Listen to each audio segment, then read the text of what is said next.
सोमवार व्रत कथा। एक नगर में बहुत धनवान साहूकार रहता था, जिसके घर में धन की कमी नहीं थी, परंतु उसको एक बहुत बड़ा दुख था कि उसके कोई पुत्र नहीं था। वह इसी चिंता में दिन रात दुखी रहता था। वह पुत्र की कामना लिए प्रत्येक सोमवार को शिवजी का व्रत व पूजन किया करता था तथा सायंकाल को शिव मंदिर में जाकर शिवजी के सामने दीपक जलाया करता था। इसके इस भक्तिभाव को देखकर एक समय श्री पार्वती जी ने शिवजी महाराज से कहा कि हे महाराज, यह साहूकार आपका अनन्य भक्त है और सदैव आपका व्रत और पूजन बड़ी श्रद्धा से करता है। इसकी मनोकामना पूर्ण होनी चाहिए। शिवजी ने कहा, हे पार्वती जी, यह संसार कर्म क्षेत्र है। किसान जैसा बीज बोता है वैसा ही फल काटता है। उसी तरह इस संसार में जैसा कर्म करते हैं वैसा ही फल भोगते हैं। पार्वती जी ने अत्यंत आग्रह से कहा, महाराज, जब यह आपका अनन्य भक्त है और इसको यदि किसी प्रकार का दुख है तो उसको अवश्य दूर करना चाहिए, क्योंकि आप सदैव अपने भक्तों पर दयालु रहते हैं और उसके दुखों को दूर करते हैं। यदि आप ऐसा नहीं करेंगे तो मनुष्य आपकी सेवा तथा व्रत क्यों करेंगे।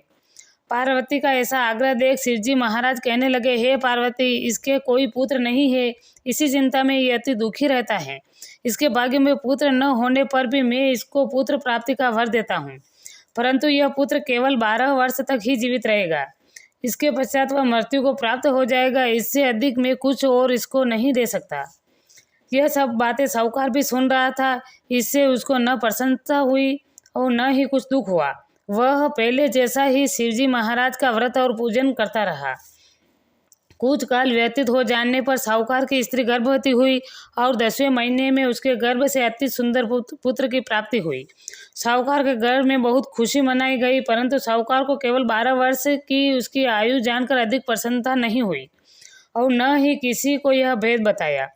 जब वह बालक 11 वर्ष का हो गया, उस बालक की माता ने उसके पिता से विवाह आदि के लिए कहा, तो वह साहूकार कहने लगा कि अभी तो इसका विवाह नहीं करूंगा, उसके पुत्र को काशी जी पढ़ने के लिए भेजूंगा। फिर साहूकार ने अपने साले अर्थात बालक के मामा को बुला करके उसको बहुत सा धन देकर कहा, तुम इस बालक को काशी जी में पढ़ने के लिए ले जाओ और रास्ते में जिस स्थान पर भी रुको, यज्ञ तथा ब्राह्मणों को भोजन कराते जाना। वह दोनों मामा भांजे यज्ञ करते और ब्राह्मणों को भोजन कराते जा रहे थे। रास्ते में उसको एक शहर पड़ा। उस शहर में राजा की कन्या का विवाह था और दूसरे राजा का लड़का जो विवाह करने के लिए बारात लेकर आया था, वह एक आंख से काना था। उसके पिता को इस बात की बड़ी चिंता थी कि वही वर को देख कन्या के माता पिता विवाह के लिए किसी प्रकार की अड़चन न पैदा कर दे। इस कारण जब उसने अति सुंदर शेर के लड़के को देखा तो मन में विचार किया कि क्यों न दरवाजे के समय इस लड़के को वर का काम चला लिया जाए। ऐसा विचार कर वर के पिता ने उस लड़के को मामा से बात की कि वे राजी हो गए।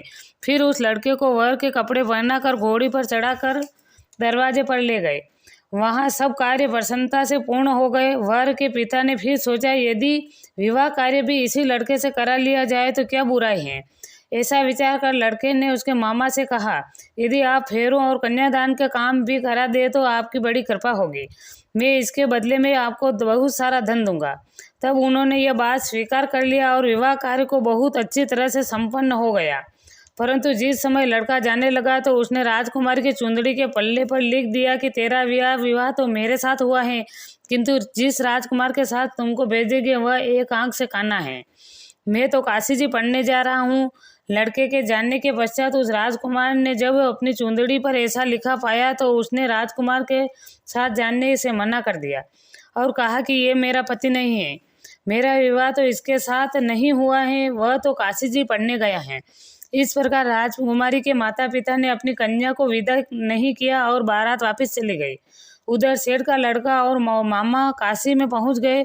वहां जाकर मामा ने यज्ञ कराया और लड़के को पढ़ना शुरू कर दिया। जब लड़के की आयु 12 साल की हो गई, उस दिन वहां पर यज्ञ रचा हुआ था। लड़के के अपने मामा से कहा, मामा जी, आज मेरी तबीयत बहुत ठीक नहीं है। मामा ने कहा, अंदर जाकर सो जाओ। लड़का अंदर जाकर सो गया और थोड़ी देर में उसके प्राण निकल गए।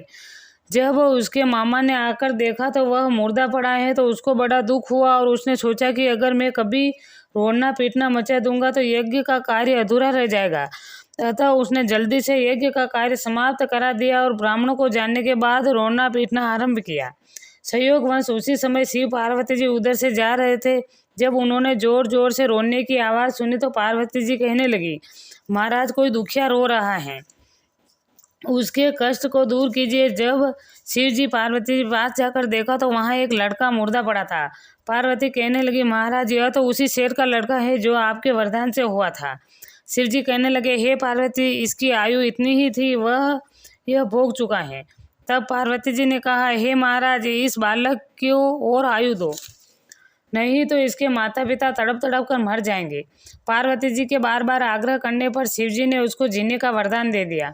शिवजी महाराज की कृपा से लड़का जीवित हो गया और शिवजी और पार्वती जी कैलाश पर्वत पर चले गए। अब लड़का और मामा उसी प्रकार यज्ञ करते हुए ब्राह्मणों को भोजन कराते अपने घर की ओर चल पड़े। एक दिन रास्ते में उसी शहर में आए जहाँ उसका विवाह हुआ था। वहाँ आकर उन्होंने जो यज्ञ आरंभ किया तो लड़के के ससुर राजा ने उसको पहचान लिया और अपने महल में ले जाकर उसकी बड़ी खातिर की। साथ ही बहुत दास दासियों सहित आनंद पूर्वक लड़की और जमाई को विदा किया। वे अपने शहर के निकट आए तो मामा ने कहा कि मैं पहले तुम्हारे घर जाकर खबर कर देता हूँ। जब उस लड़के के मामा घर पहुंचा तो लड़के के माता पिता घर की छत पर बैठे थे और यह प्रण कर रखा था कि यदि हमारा पुत्र सकुल कुशल लौट आया तो हम राजी खुशी नीचे आ जाएंगे, नहीं तो छत से गिरकर अपने प्राण खो देंगे। इतने में उस लड़के के मामा ने आकर यह समाचार दिया है कि आपका पुत्र आ गए हैं। तो उनको विश्वास नहीं आया। तब उसके मामा ने शपथ पूर्वक कहा कि आपका पुत्र अपनी स्त्री के साथ और सारा धन साथ लेकर आया है। तो सेठ ने आनंद के साथ उसका स्वागत किया। इस तरह बड़ी प्रसन्नता के साथ रहने लगे। जो कोई भी इस प्रकार से सोमवार का व्रत धारण करता है अथवा इस कथा को पढ़ता है या सुनता है तो उसकी समस्त मनोकामनाएं पूर्ण होती हैं। जय भोलेनाथ की।